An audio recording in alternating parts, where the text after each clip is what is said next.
Hi! Hello! Welcome back to Adukamma kitchen అండి. ఈరోజు మనం డే 5లో బీట్రూట్ దోస అనేది ఎలా ప్రిపేర్ చేయాలో చూపిస్తున్నాను. సేమ్ క్యారెట్ దోస ఎలా చేసామో బీట్రూట్ దోస కూడా అలానే.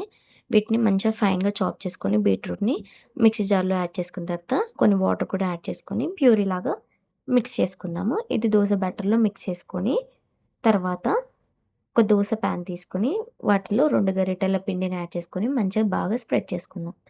స్ప్రెడ్ చేసుకొని ఇది గోల్డెన్ బ్రౌన్ కలర్ వచ్చేంత వరకు దోసని మంచిగా ఫ్లిప్ చేస్తూ కాల్చుకుందామండి. ఇక్కడ నాకు దోస అనేది మంచిగా గోల్డెన్ బ్రౌన్ కలర్ వచ్చేసింది. సో, నేను దీన్ని ఫ్లిప్ చేసుకొని నెక్స్ట్ వైపు కూడా మంచిగా కాల్చుకుంటున్నాను.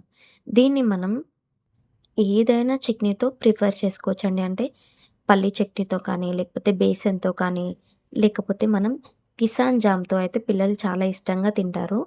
సో, నేను దీన్ని ప్రిపేర్ చేసేసుకున్నాను. నెక్స్ట్ దోసని కూడా యాడ్ చేసేసుకొని, దోస పాన్ పైన దీన్ని కూడా మంచిగా గోల్డెన్ బ్రౌన్ కలర్ వచ్చేంత వరకు కాల్చుకుంటున్నాను.